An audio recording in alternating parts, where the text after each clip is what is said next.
and gentlemen, please be seated.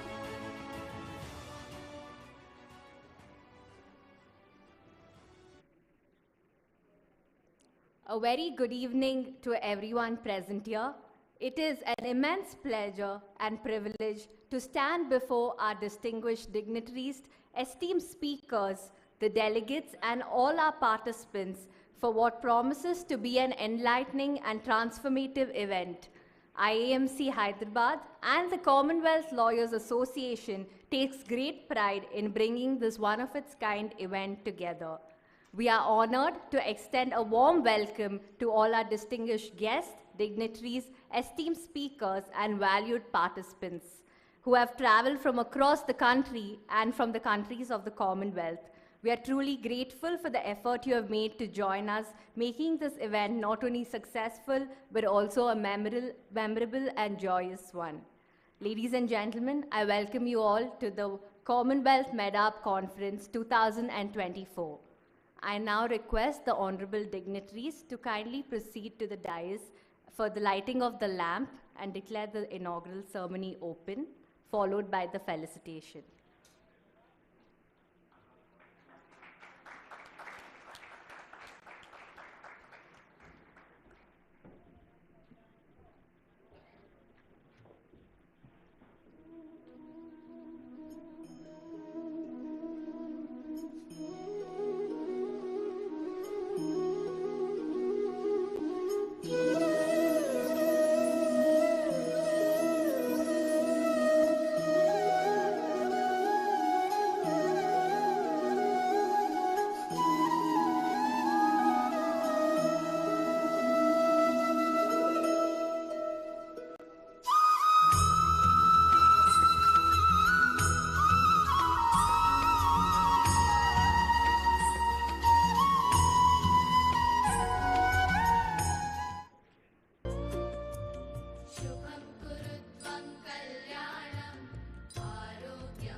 Thank you.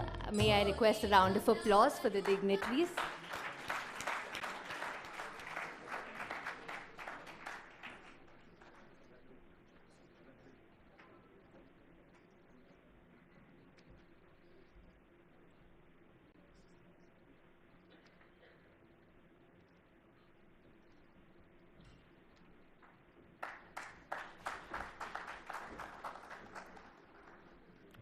We will now begin with the felicitation. I kindly request Mr. M. Rajendra Reddy, former chairman of the Bar Council for the United Andhra Pradesh, to felicitate Honorable Mr. Justice Bhushan Ramakrishnan Gavai, Judge of the Supreme Court of India.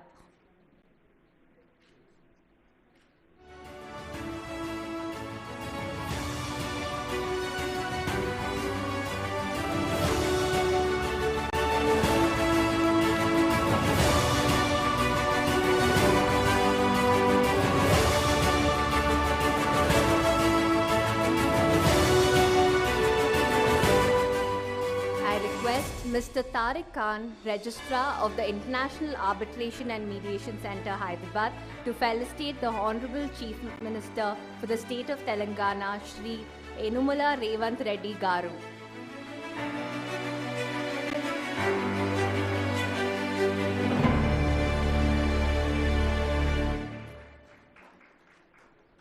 Thank you, sir. I would now like to request Mr. A.J. Jawad, Senior Mediator Trainer, MCPC, to felicitate our guest of honor, Honorable Chief Justice Shri Alok Arade, High Court for the State of Telangana.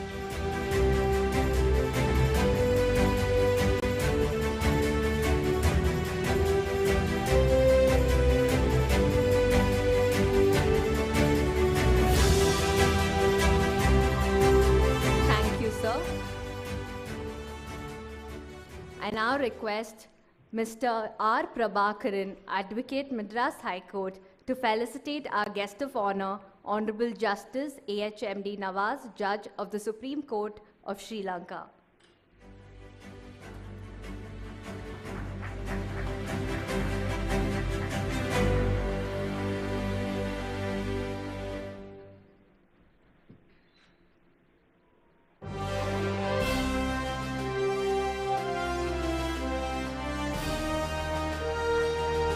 Thank you, sir. Now I request Mr. Pramod Kumar Kedia, Advocate and Chairman of Agrison Bank, to kindly felicitate Dr. Peter D. Menard Casey, President of the Commonwealth Lawyers Association, our guest of honor for the conference.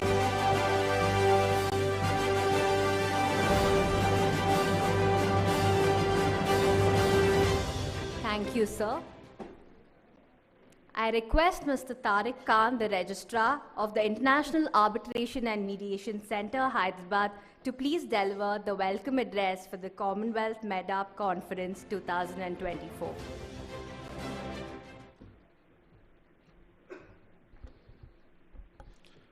Hon'ble Sri.A.Revanth Reddy Garu, Chief Minister for the State of Telangana. Honorable Mr. Justice Bhushan Ramakrishna Gavai, Judge, Supreme Court of India. Honorable Sri Justice Alok Aradhe, Chief Justice, High Court for the State of Telangana.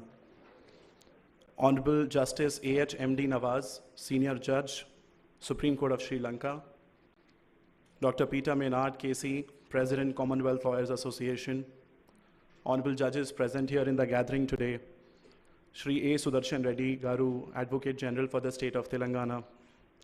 Office bearers from the Telangana High Court Advocates Association and the Bar Council of Telangana. Esteemed speakers, senior advocates, colleagues from the bar, members of the press, distinguished delegates, ladies and gentlemen. It is indeed an honor and privilege for me to welcome you all to the inaugural ceremony of the Commonwealth Med-Arb Conference, which has been jointly organized by IAMC Hyderabad and the Commonwealth Lawyers Association. It is indeed a momentous occasion for all of us as we bring together thought leaders, practitioners, experts from across the Commonwealth, united by a common purpose for promoting the cause of arbitration and mediation. Before I begin, as many of our guests have come to Hyderabad for the first time, I would just like to briefly tell you a little bit about the city of Hyderabad. Hyderabad is the fastest growing city in India and one of the fastest growing cities in Asia in terms of the real GDP growth after Ho Chi Minh City in Vietnam. The potential of the city can be measured from the fact that if you talk about the supply of the vaccine, it's a pharma capital of Asia because 1/3 of the global vaccine supply is from the state of Telangana alone. And I may tell you that under the leadership of the present government and the Honorable Chief Minister who's present here, the state has seen a lot of growth in IT sector. And for the past few years, Hyderabad is the most preferred destination for IT. To give you an example about the potential in IT, Amazon's largest campus in the world is not in Seattle. It's present very close to our center in Hyderabad. And same is true for the second largest headquarters of Google, Microsoft, Qualcomm. And if you get some time, please explore the city, and this is something you all must see. Now, little bit about the center, what IAMC has done in the very short journey. We have completed almost 3 years of our operation. I will quickly touch about basic highlights that we have done. The center has handled disputes amounting to approximately $700 million, which makes us one of the fastest growing centers in Asia. And I may add that what we have been doing for the state, we have been administering all the RERA cases, mediation, pro bono for the state of Telangana, and we have also been doing a lot of work for MSME sector in the state. We have collaborations with international organizations, with some of the biggest institutions across the globe, such as the Russian Arbitration Center, Dubai International Arbitration Center, and we have been very actively been invited by London Disputes Week, Singapore, Dubai, and many other countries. I may add that last week I was invited to speak at the BRICS conference, and IAMC was representing India in that. And we were we were very happy to know that the center is now being recognized as an emerging hub in Asia.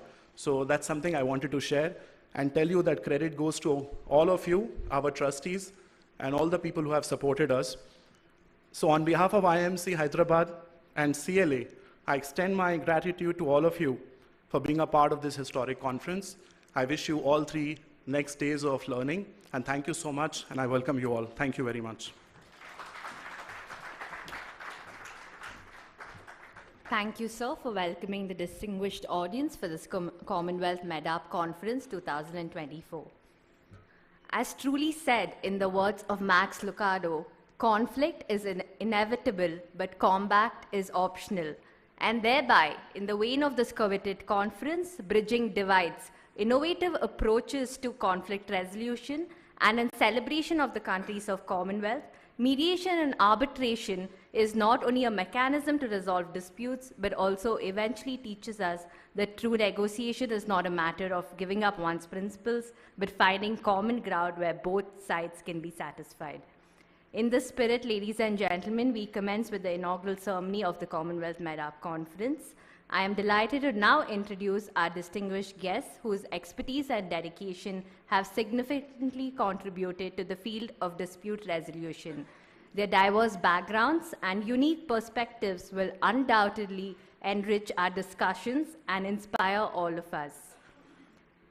Introducing our guest of honor for the day, let's welcome Dr. Peter D. Menard, KC, a distinguished legal professional with over 4 decades of expertise as an arbitrator, mediator, and an arbitration counsel. He serves as a senior partner at Peter D. Menard Counsel and Attorneys and is the founder and chair of the International and Western Hemisphere Arbitration, Adjudication, and Mediation Center.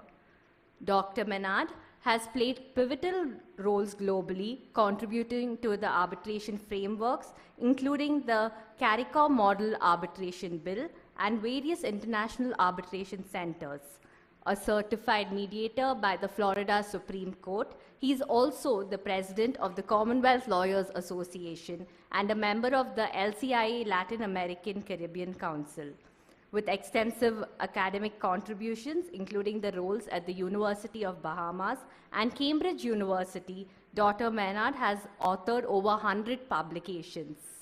Fluent in multiple languages, he continues to shape the global arbitration landscape through leadership and scholarship. Let's please give a warm welcome to Dr. Peter D. Menard, KC. I now invite our guest of honor, Dr. Peter D. Menard, KC, President of the Commonwealth Lawyers Association, to address the gathering.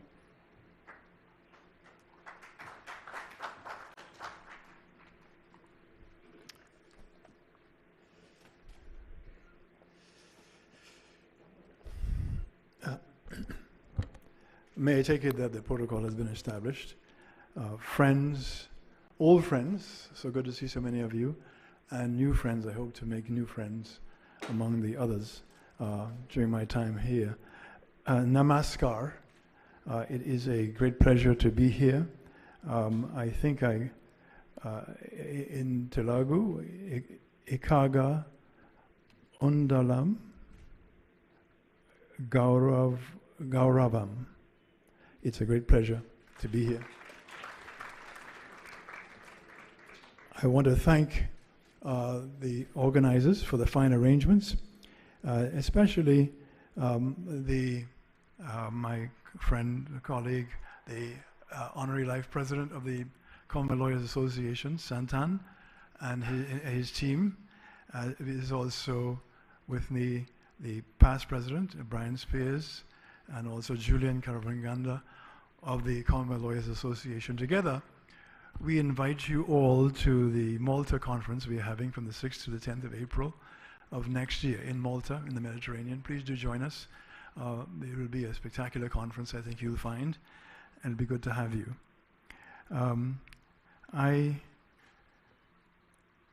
In the midst of chaos, there is also opportunity. Those are the words of Sun Tzu, a Chinese general and strategist. Together today, we address pressing issues that affect us all, the widening divides within our societies, and the urgent need for innovative approaches to conflict resolution. As we navigate this complex landscape, it's essential to remember that conflict is not merely an obstacle, it can also be a catalyst for positive change. Throughout history, we have witnessed how divisions can escalate into conflicts that tear communities apart. And so, at the heart of effective conflict resolution is dialogue. Yes, meaningful dialogue requires more than just an exchange of words. It demands active listening and a genuine willingness to understand one another's perspectives. We must create spaces where individuals feel safe to express their thoughts and emotions without fear of judgment or retaliation. Consider the power of storytelling and framing. When we share our personal narratives, we humanize our experiences and foster empathy, inviting others into our stories.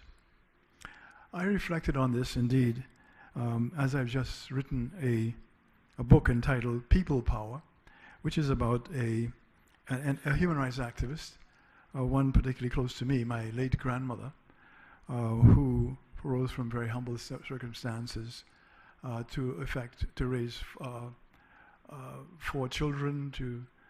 She set up 2 businesses. She financed politicians to go to Britain to ask for the right to independence, the right for women to vote. Women voted for the first time in 1962, and it was because of her hard work. And her story has been told in a book which I've entitled People Power, because there we have from the grassroots people being able to make such an important difference. One of the innovative approaches is Med-Arb, which we discussed at length. Innovative approaches to conflict also involve interdisciplinary collaboration, bringing together experts of various kinds in the process. Technology is also a tool for connection. In our digital age, technology presents both challenges and opportunities for conflict resolution. While social media can amplify the divisions, it can also serve as a platform for constructive dialogue and awareness raising. Cultivating empathy. Empathy is the cornerstone of any successful conflict resolution strategy. It requires us to step outside our own experiences and genuinely consider the feelings and motivations of others. As leaders in our respective fields, we have a responsibility to model empathetic behavior in our interactions with others. Training programs focused on emotional intelligence can equip individuals with skills necessary to navigate conflicts. As we reflect on these innovative approaches to conflict resolution, let us remember that bridging divides is not merely an ideal, it's a necessity for our collective future. Each one of us has a role to play in fostering understanding and promoting dialogue within our communities. Let us commit ourselves to being agents of change, individuals who actively seek out opportunities for collaboration rather than division. Together we can transform conflicts into pathways for growth and unity. Dhanyavad, Dhanyavadalu.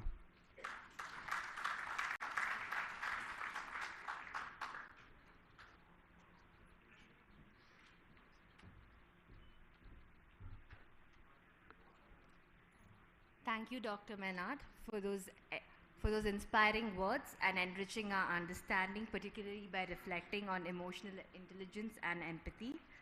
Now, introducing our guest of honor for the day, please join me in welcoming His Lordship Justice A.H.M.D. Nawaz, the senior-most judge of the Supreme Court of Sri Lanka. Justice Nawaz, appointed by the former President Gotabaya Rajapaksa plays a pivotal role in the country's Truth and Reconciliation Commission to address human rights issues following Sri Lanka's three-decade conflict. An LLB graduate from the University of Colombo, His Lordship has an outstanding academic record with accolades in oratory and legal excellence from Sri Lanka Law College. His Lordship's distinguished career includes a long tenure at the Attorney General's Department, where he handles significant civil and criminal matters, including treaty hearings and high-profile international arbitrations. Justice Nawaz is a recipient of the Chevening Scholarship at King's College London and the Fulbright Humphrey Fellowship, achieving LLMs in banking, intellectual property, and international law. With experience at the top US firms, His Lordship brings exceptional expertise in arbitration and WTO law and has a strong academic footprint with extensive publications and teaching contributions. His Lordship's remarkable journey makes him a beacon of judicial and legal excellence. Let's give a warm welcome to Honorable Justice AHMD Nawaz.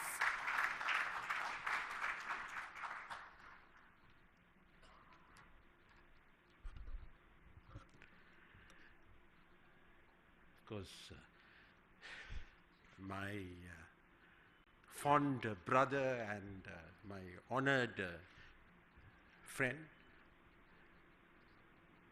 Honorable Justice Gavai, who is raring or who is virtually getting ready to take over the mantle of the Indian Supreme Court, which will be a beacon of light to all of us in the future. And Honorable the High Court Judge, my dear friend, our Chief Minister. In fact, it's good to see you. And of course, Mr. Peter Maynard, my good friend, President, Commonwealth Lawyers Association. It's a pleasure to cross the Park Street and then come to Hyderabad, a city of charm, as Mr. Tariq Khan told us. It holds a lot of attractions to many of us. Of course, his medicinal introduction about how vaccines are produced here brings us close to those memories of how India helped its neighbors by providing medicines during the COVID pandemic. And we were the beneficiaries, and when WHO stamped India's products as usable in the neighboring countries, of course we are grateful to circumvent. So therefore it is indeed a pleasure to come over here and see this interactive discussion for the next 3 days. Arbitration is taking over all of us. It has already crept into our judicial adjudications in many a form, and therefore it is very timely and appropriate that that topic should form the most crucial topic for discussion for the next 3 days. And it brings together great minds from several jurisdictions to discuss and charter new frontiers in both mediation and arbitration. As a lover of India, I must say that we draw great inspiration from Indian jurisprudence. Only a few minutes ago, I was speaking to the Honorable Justice Gavai about his significant judgment, how he quotes poetry and how Lord Denning is quoted in one of the judgments. So this is the best of times for the judiciary of India. If India does well, certainly it augurs well for the neighboring jurisdiction, which can draw from its richness of diversity. And we have promised each other that in the future, the Indian jurisprudence will enrich us insofar as we would also learn a great deal from the Supreme Court of India.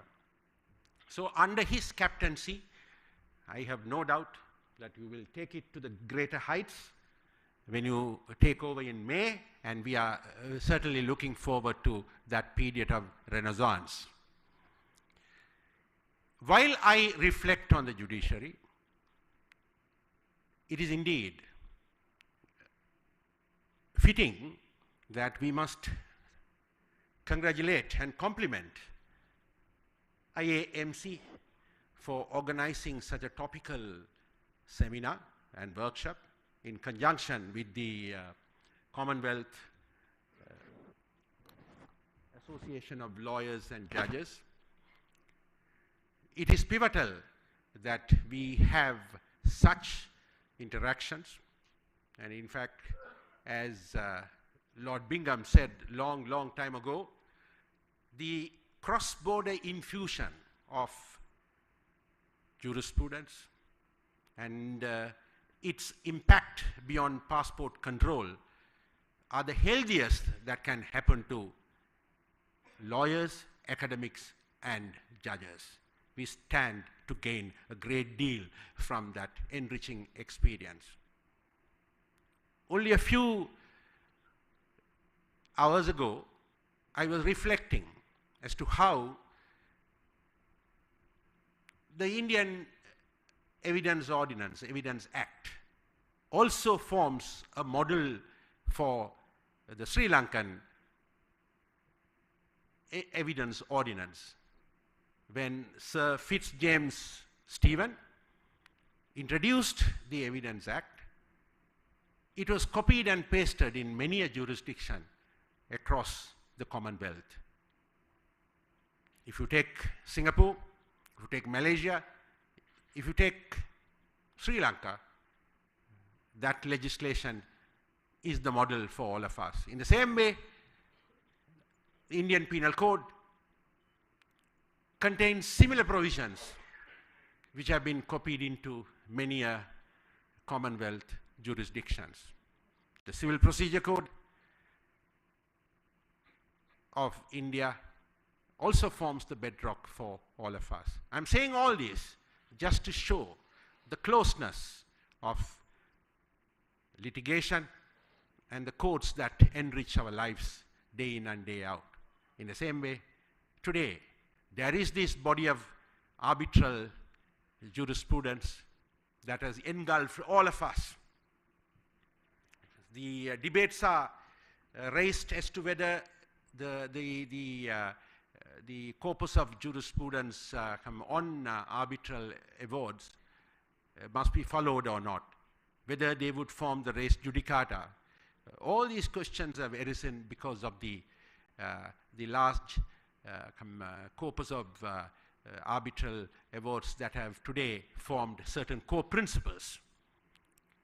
I hope and trust the 3-day seminar will provide food for thought for everybody who is present, fortunately, to listen to the speakers. And I'm certainly honored to be part of this grand process which associates me with these great personalities on the podium. I must say, my interactions with my brother has always been on the phone, and I'm very, very glad that I'm today having the opportunity to physically meet him and converse with him, even though I met him in Punjab, Chandigarh, a long time ago. In a way, these interactions provide the basis for friendship, the basis for everlasting relationships, and the bonds that we form at these conferences will go on forever, like Tennyson's brook. Thank you very much for inviting me, and namaste to all of you. All the best to you. Thank you.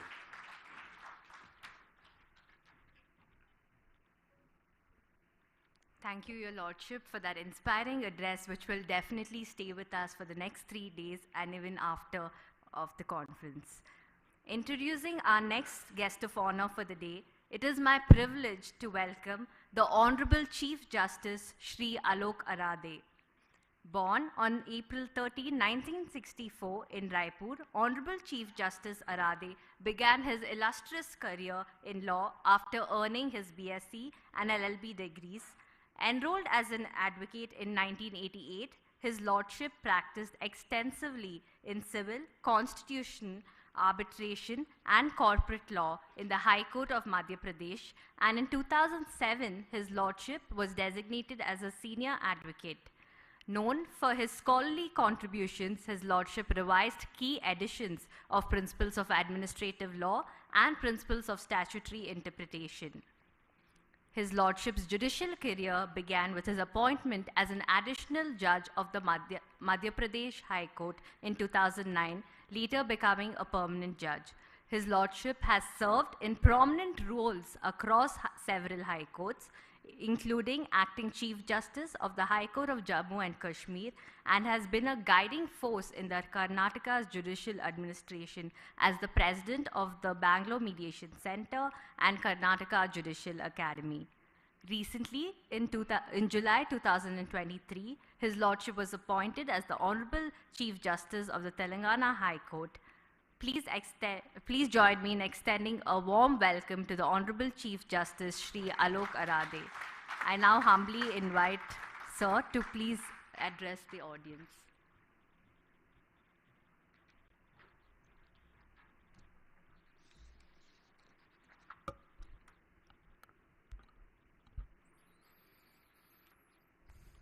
Honorable Mr. Justice B.R. Gavai, Judge Supreme Court of India, Mr.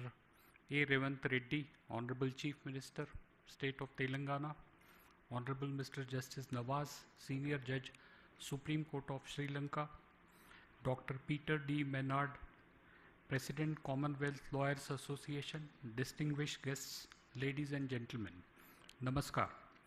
It is indeed my privilege to be amongst you all in the inaugural session of this conference hosted by IAMC Hyderabad in collaboration with Commonwealth Lawyers Association. The platform brings together some of the brightest minds in law, business, and dispute resolution, united by shared commitment to foster effective and harmonious methods of resolving dispute. Arbitration model is an innovative approach to alternative dispute resolution which combines the strength of arbitration and mediation to resolve the disputes efficiently and amicably. It provides a structured yet flexible framework which balances the enforceability of arbitration with collaborative potential of mediation. The dual nature of process allows the parties to maintain a degree of control over the process and its outcome. The importance of Med-Arb has been highlighted by the report of high-level committee headed by Honorable Mr. Justice V.S. Sri Krishna, former Judge Supreme Court of India. The report mentions the substantial benefits of Med-Arb process and discusses how the process saves times and is cost efficient. It has been highlighted in the report that process permits the parties to have greater autonomy with a structured timeline. The report further suggests that the time and cost could be reduced up to 30% as compared to traditional arbitration, making it a viable option for business houses aiming to minimize expenditure.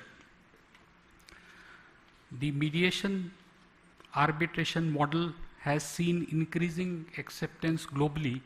The process is accepted widely in India and Asia due to our country's cultural preference for conciliation and dialogue. The arbitration institutions like IAMC Hyderabad, the international arbitration centers in Delhi and Mumbai have incorporated mediation arbitration process into their services. The Arbitration and Conciliation Act 1996 and the Mediation Act 2023 support hybrid alternative dispute resolution mechanism. The draft amendment to Section 30 of the Arbitration and Conciliation Act 1996 has proposed substitution of the words arbitral award with mediated settlement agreement enforceable in accordance with provisions of Mediation Act 2023. The proposed amendment represents a step towards encouraging settlement without impacting the ability of parties to take recourse to the remedy of arbitration. The Med-Arb model has found acceptance even on a global level. Singapore International Mediation Center and Singapore International Arbitration Center have collaborated to offer arbitration protocol, which is a huge success.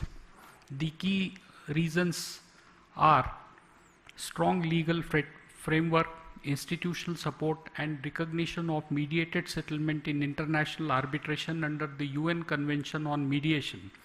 In Australia, mediation arbitration is generally a flexible option which offers smooth transition from mediation to arbitration.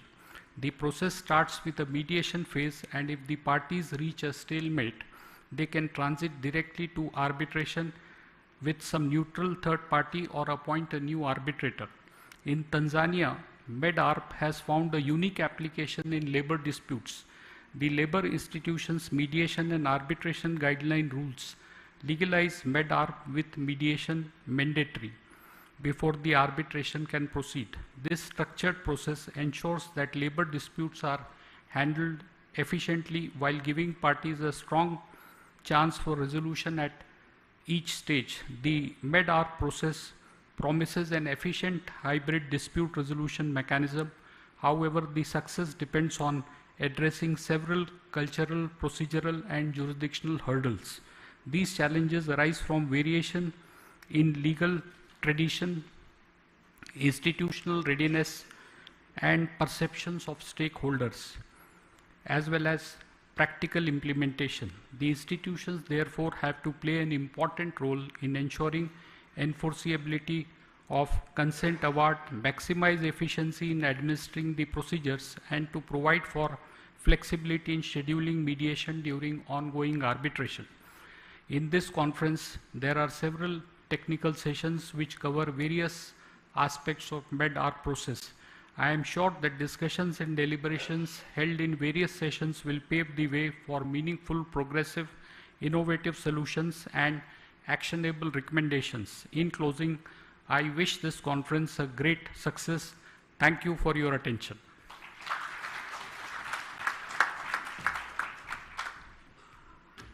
We are truly grateful, Your Lordship, for sharing your invaluable and thought-provoking insights covering significant steps that have been taken by various Commonwealth countries. Ladies and gentlemen, it is my honor to introduce the Honorable Chief Minister of Telangana, Shri Revanth Reddy Garu, a dynamic leader whose political journey and accomplishments have inspired many. Born on November 8, 1969 in Kondareddipalli, Nagar Kurnool district, Telangana, Mr. Reddy Garu pursued a Bachelor of Arts from AV College, Hyderabad, setting the foundation for his political career. He began his public service journey by contesting the local body elections and successfully securing a position as a ZPTC member from the Midjil Mandal. He later was elected as a member of the Legislative Council in 2007 and from 2009 to 2018 served as a member of the Legislative Assembly. Further, in 2019, Mr. Revanth Reddy Garu became a member of the Parliament after successfully contesting in the general elections. His unwavering dedication led to his appointment as the President of the Telangana Pradesh Congress Committee in 2021. Under his visionary leadership, the INC achieved a landmark victory in 2023 Telangana Assembly elections, marking a significant shift in the state's political landscape. On December 7, 2023, Mr. Revanth Reddy Garu was sworn in as the Telangana's second Chief Minister. Known for his people-centric governance, he is committed to making the Chief Minister's office accessible to citizens, embodying a transparent and inclusive leadership style. Mr. Reddy Garu is also dedicated towards making the state of Telangana a $1 trillion economy with the development of its cities and villages with world-class infrastructural facilities, which has already commenced at a rapid rate. The government of Telangana, with huge credit to Mr. Reddy Garu, has also tuned in major investment deals and MOUs, which would deliver a plethora of job opportunities for the people. A former member of the parliament representing Malkajgiri and a veteran legislator, Hon'ble CM Mr. Reddy Garu's contributions continue to shape Telangana's progress. We are absolutely privileged and graced to have him with us today. I now humbly invite the Honorable Chief Minister for the State of Telangana, Shri Revanth Reddy Garu, to deliver the keynote address.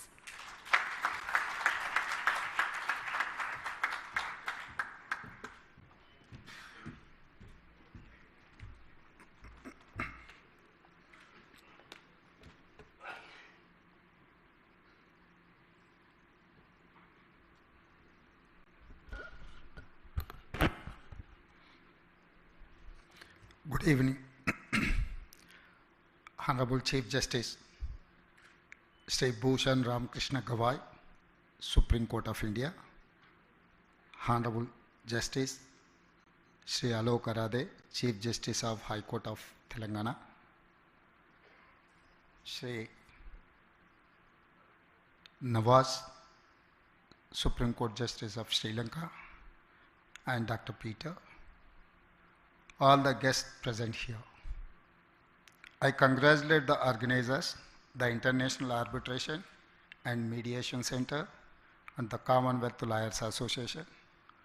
Today, Hyderabad is globally recognized as a power hub in software, pharma, life sciences, healthcare and biotechnology industries. With new initiatives like Future City, AI City, Hyderabad will reposition itself as a global leader in future technologies. To facilitate this, we need world-class ecosystem and effective dispute resolution mechanism. Judiciary is the cornerstone of our democracy. But there is a big issue before judiciary, huge backlog of cases. India needs alternate dispute resolution mechanisms to help reduce cases pendency and ensure justice which is fast and efficient. Hyderabad is proud to be on global arbitration map next to Singapore and London. For this, we are thankful to the International Arbitration and Mediation Center. Today, if we can combine mediation and arbitration for quick dispute resolution, business will no longer see disputes as a bottleneck for making investment quickly. IAMC can help not only Hyderabad and Telangana, but entire India. I have a request for all of you.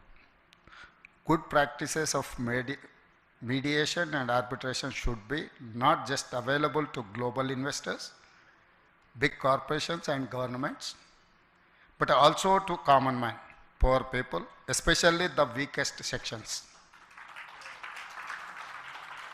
I hope we will soon see another conference on how to make ADR methods available for common and poor people, and more resources allocated for taking up pro bono cases.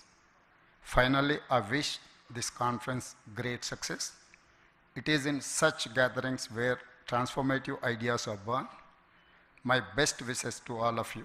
Thank you.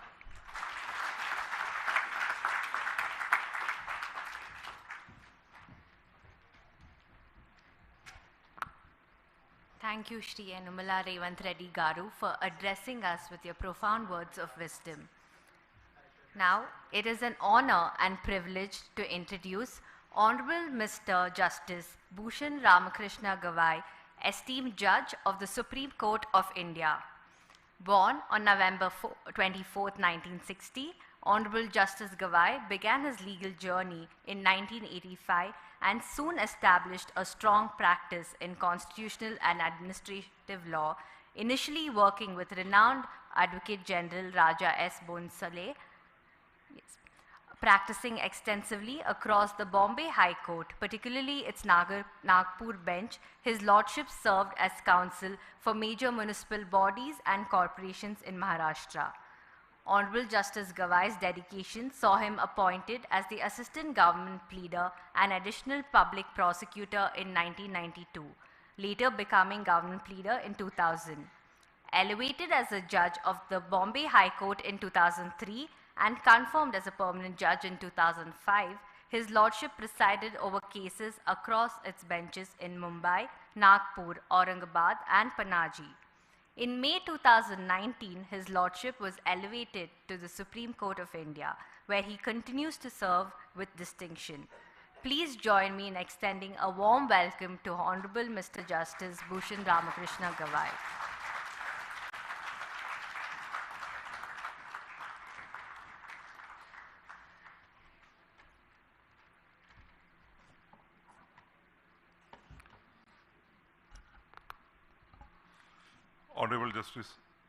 Hon'ble Shri Anmolu, I'm sorry because we always have judges on the podium and therefore Hon'ble Shri Hon'ble Revanth Reddy Garu, the Honorable Chief Minister of Telangana, my dear friend from our neighboring Supreme Court, Honorable Justice Nawaz, my dear friend, old friend from my neighboring state, Justice Alok Aradhye, the Chief Justice of High Court for the state of Telangana, and all my esteemed brother and sister judges from the Telangana High Court. Dr. Peter Maynard, the President of Commonwealth Lawyers Association, my senior colleague, Honorable Justice Nageshwar Rao, Shri Sudarshan Reddy, the Learned Advocate General for State of Telangana, Shri Tariq Khan, the Secretary of the IAMC, the man behind this conference, Advocate Santhanam, my colleague from Chennai, Madras High Court, Justice Rajendran, the office bearers of the Bar Council of Telangana, the office bearers of the Bar Association. There are many senior advocates and advocates who have come from Supreme Court of Delhi, the lawyers from Hyderabad, the participants from different states of the country and also the Commonwealth countries, and all my dear friends. At the outset, I thank the organizers, the IAMC and the Commonwealth Lawyers Association for organizing this conference and giving me an opportunity to be with you this evening. As a matter of fact, Honorable Justice Nageshwar Rao had issued a command to me about 6 months back that I should reserve this day for Hyderabad, and I was to come on 23rd, but 2 months back when Mr. Sanathan met me at Kumarkon in Cochin for a conference, he told me I have to come on 22nd and not 23rd. So I had to rush after finishing the court work. I'm really grateful to the organizers for giving me this opportunity. As I address this August gathering, I'm reminded of the words of Nelson Mandela, who once said, and I quote, "If you want to make peace with your enemy, you have to work with your enemy. Then he becomes your partner," unquote. These words, though simple, encapsulate the ethos underlying mediation and arbitration. Med-Arb is not merely an idealistic inspiration, it is a pragmatic blueprint for turning adversarial litigation into collaborative problem solving, where parties cease to view each other as opponents and instead work together towards a mutually beneficial resolution. One of the first known cases of Med-Arb in the international arbitration was the case of IBM versus Fujitsu. This case is considered exceptional in many ways. The stakes and complexities involving intellectual property issues were gigantic. IBM, the world's largest computer company, and Fujitsu, Japan's largest computer manufacturer, were disputing claims involving the proprietary rights to thousands of computer software programs and alleged damages amounting to several $100 million, which arose out of an arbitration clause provided in a settlement argument. Although the arbitration clause did not provide for mediation, but the parties, on the advice of the arbitrators, agreed to try mediation. During the mediation, the parties agreed to a lump sum payment of the license fee by Fujitsu. The outcome proved to be a win-win for both the parties, achieved with the added benefit of avoiding the expenditure of resources that would have been required had the dispute continued for another year or more through arbitration. Thereafter, an award was passed in a period of about 2 years, which was commendable in itself. This case serves as a compelling example of the potential inherent in leveraging and combining innovative dispute resolution techniques such as mediation and arbitration to craft a procedure tailored to the unique needs of a specific conflict. Mediation before arbitration offers two key benefits. It provides parties with the chance to resolve dispute in a timely and cost-efficient method, and provides the flexibility to the parties to settle their differences on their own terms. Mediation acts as a filter, resolving certain aspects of the conflict while leaving fundamental legal issues for arbitration. If the mediation fails or certain issues remain unresolved, the process continues with the arbitration, or if parties settle parts of a dispute, it can be incorporated into final arbitral award. Med-Arb processes guarantees that the conflict will be resolved in the end of the journey, either through an agreement as a result of mediation or through an arbitration award if no agreement is reached. Mediation fosters dialogue, understanding, and compromise, while arbitration ensures a binding resolution, balancing flexibility with finality. Together, they create a powerful mechanism that not only resolves dispute, but often strengthens the relationship between the parties. Whether applied in international trade disputes or complex commercial disagreements, this approach exemplifies the potential to move from confrontation to collaboration, reflecting Mandela's timeless wisdom in practice. It highlights the critical shift in perspective that both mediation and arbitration require to move away from adversarial positions and towards a process that fosters collaboration, interest-based processes, and ultimately a peaceful resolution. The theme of the conference, Bridging Divides, Innovative Approaches to Conflict Resolution, is particularly timely. Bridging divides is a necessity in an era that increasingly calls for inclusive, efficient, and equitable solutions. In Med-Arb, we find an approach that exemplifies this spirit. We live in a world marked by complexity and interconnectedness. The judiciary is tasked with resolving challenges ranging from international trade disputes amounting to crores of rupees to conflict among two small businessmen amounting to a few lakhs of rupees. These disputes often demand solutions that are as innovative as the challenges themselves. In this context, traditional litigation, while indispensable in certain cases, has its limitations.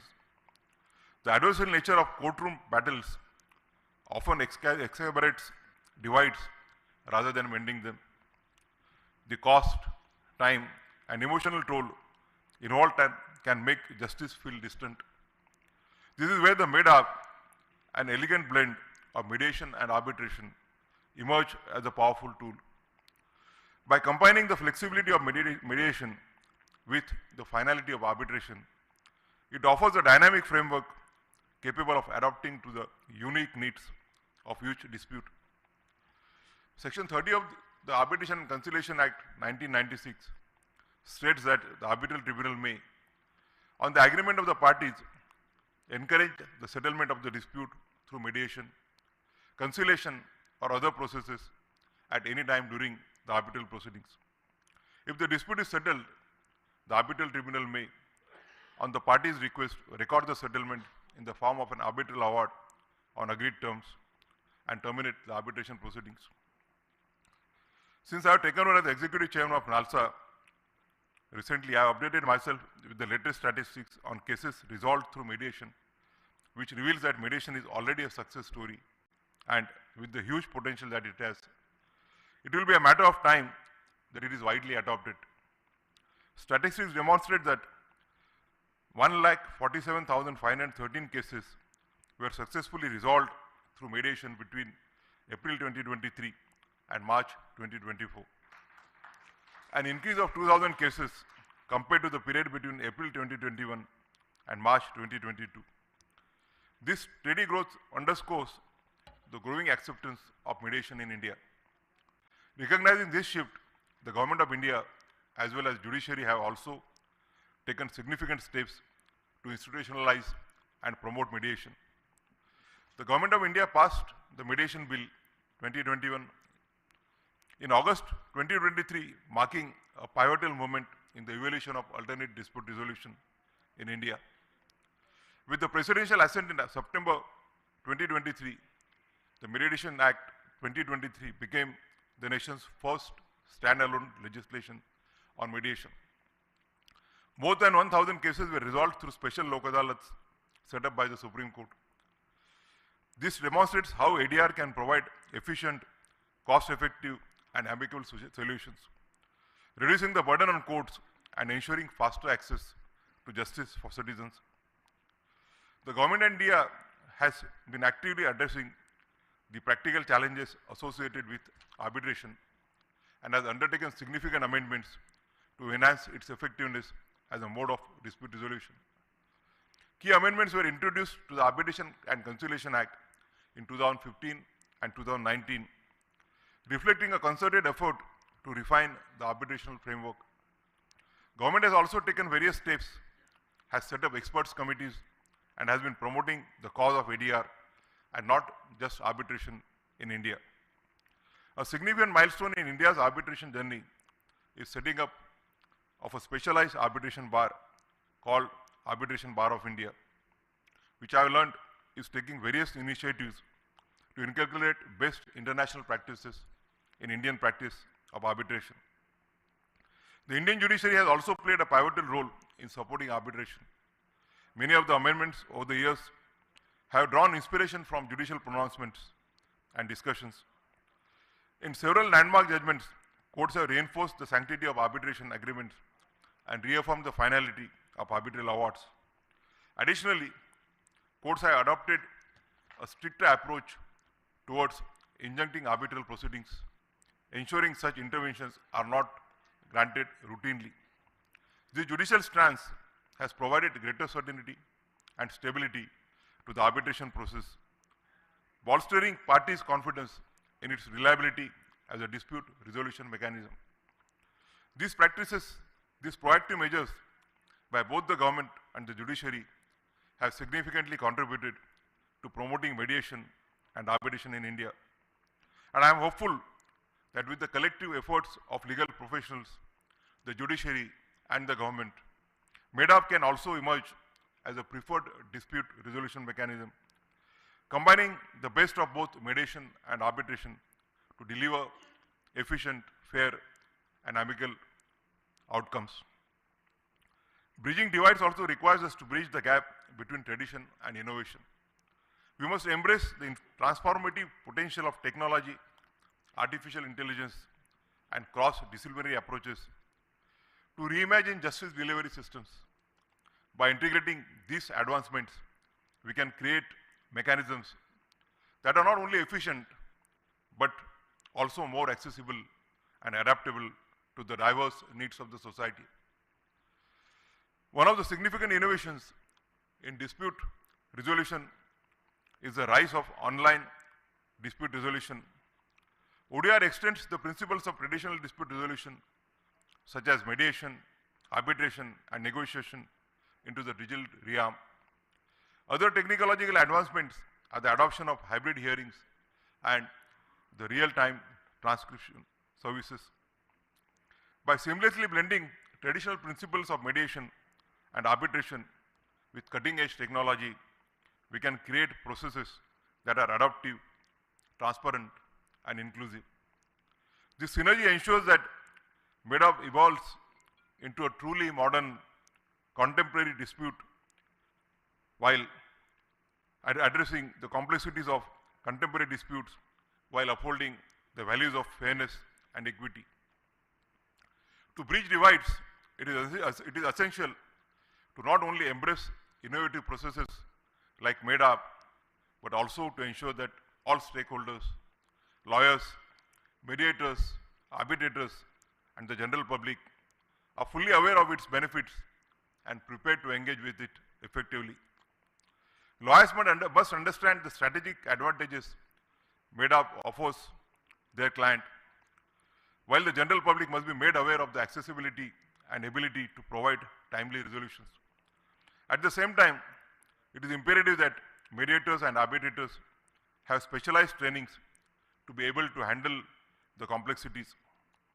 Effective Med-Arb practitioners must navigate the delicate balance between facilitating cooperation in mediation and making impartial determinations in arbitration. This demands a mastery of conflict management and procedural fairness. Many institutions are providing trainings, including online mediation training web portal launched by the Supreme Court on 18th of September 2024. I was informed by Mr. Tariq Khan, the Secretary of IAMC, that he also had played a major role in preparing the web portal. By prioritizing education, training, and outreach, we can bridge the divide between potential and practice, ensuring that Med-Arb becomes a trusted and effective tool for resolving disputes. As per experts, Med-Arb is a common form of dispute resolution in Asia, aligning with a broader preference among parties in the region to be more litigation averse. Med-Arb is essentially contemplated in the arbitration legislations of Hong Kong, Japan, and Singapore, in addition to the procedural rules of some of the arbitration and mediation centers in those jurisdictions. The experiences of these jurisdictions offer valuable insights into the successful implementation of Med-Arb frameworks. These examples highlight how clear legislative provisions and well-defined procedural rules can facilitate the seamless integration of mediation and arbitration. As Med-Arb continues to gain traction globally, there is an opportunity to reflect on these practices and explore how similar innovations might enrich the dispute resolution landscape in India. My colleague from Sri Lanka Supreme Court is present here. The representatives of many Commonwealth countries are here. I think we can carry this message and we can carry this movement on a global level, and at least we can have a cooperation of all the Commonwealth countries so that we can all work together. We, that is the government, judiciary, and lawyers, are the architects of a world where disputes are not walls, but bridges, where divides are not permanent, but pathways to deeper understanding. The way we engage with conflict sets a tone for others, especially for the parties who come before us. Med-Arb offers us an opportunity to model a different kind of dispute resolution, a process where collaboration takes precedence over winning and losing. Abraham Lincoln, about the role of a lawyer, said, and I quote, "Discourage litigation, persuade your neighbors to compromise wherever you can. Point out to them how the nominal winner is often a real loser in fees, expenses, and waste of time. As a peacemaker, the lawyer has a superior opportunity of being a good man, unquote. So the contribution of all of us is emphasized by these words of Abraham Lincoln. As we embark on these 3 days of deliberations, let this conference serve as a forum for bold ideas, meaningful dialogue, and actionable strategies. The collective expertise of all of you, built on years of experience in the courtroom, mediation, and arbitration hearings, will be the foundation upon which new solutions can be crafted. I look forward to the discussions and collaborations which started today afternoon and will go on for next 2 days. And I'm sure that these discussions and collaborations will unfold many nuances in the field of mediation and arbitration. Since this is an inaugural function, I would like to stop at this. You have been attending working sessions from afternoon and also have to undergo the sessions for next 2 days. And in any case, we are today talking about the bridge divides, and therefore I would not like to create a divide between the inaugural session and the dinner for which all of you are eagerly awaiting. I once again congratulate the International Arbitration and Mediation Council, Hyderabad, and the Commonwealth Lawyers Association for organizing this conference on such an important issue at such an important point of time. Thank you very much. Kala dhanyavadalu, kala dhanyavadalu.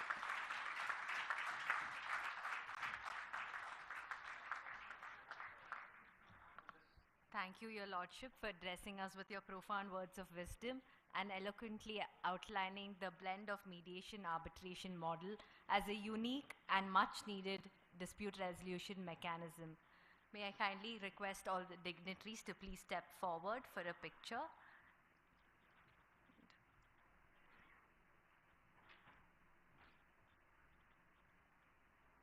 May I request the organizers and Mr. Santan sir to kindly join the picture as well.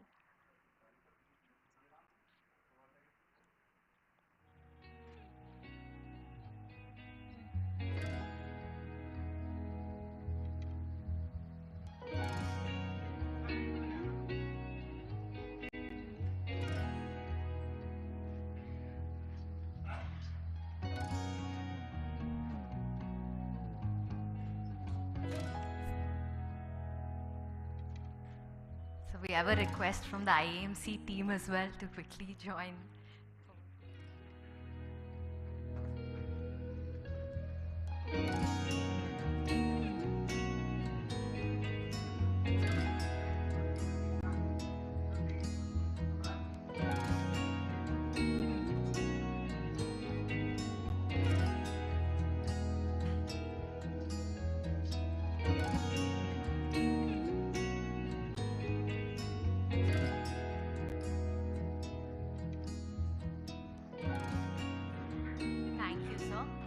And now to conclude the day on a ceremonious note, we will now proceed for dinner hosted by the Chief Minister for the state of Telangana.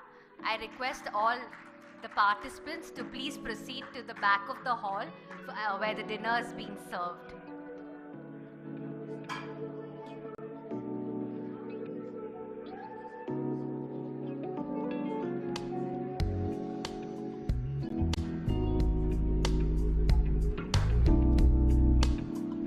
Gentlemen, I request you to please proceed to the back of the hall where the dinner is being served.